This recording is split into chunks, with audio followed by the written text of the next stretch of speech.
Qaysi hamyurtlar Toshkentdan Moskvaga navbatdagi reyslarimiz o'z yo'liga chiqmoqda. Bundan keyin Toshkentdan Moskvaga ofitsial reys avtobuslar ketmoqda. Uzoqda transport avtobuslar sizlarga xizmat qiladi. Avtobuslarimizda qulaylarda zaryadka ustroyство bor, konditsionerlar ishlaydi. Pechkalar kun-tun ishlab boradi. Bundan tashqari voditellar 3 tadan voditel bo'lib, har voditelimiz 4-5 soatda o'z o'rnini o'zgartiradi va 68-70 soat mobaynida sizni manzilga yetkazib qo'yishga harakat qilamiz. Agarda yo'llarimiz hamma yo'limiz joyida bo'lsa, tamoyishdan keladigan bo'lsa, bizniki davlat tomonidan qo'yilgan reys va avtobus bo'lganligi uchun tamoyishdan o'tish bezovta hisoblanadi. To'ragadan so'rachi o'tishlarda granitsalardan ko'p muammoli nimalar? Mana Al-Xorazm hamda uzoqda transport sho'pilar legendarniy nomerlari hisoblanadi. Agar yo'llarda qanaqa holatlar bo'ladi hozir?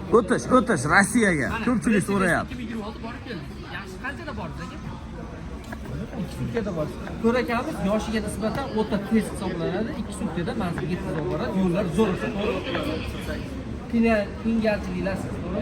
Zapret deport bo'lganlar qaytaryapti yo yo'qmi? Sizda qaytardimi, qaytarmadimi? Qaytardi, nechta? Ikkitami?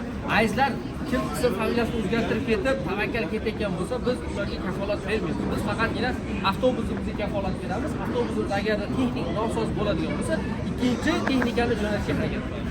Avtobusimizga keladigan bo'lsa, mana o'sha ko'piklar bir martalik tarqatilmoqda avtomobildan ma'muriyat tomonidan. Hammaga rahmat, sog' salomat.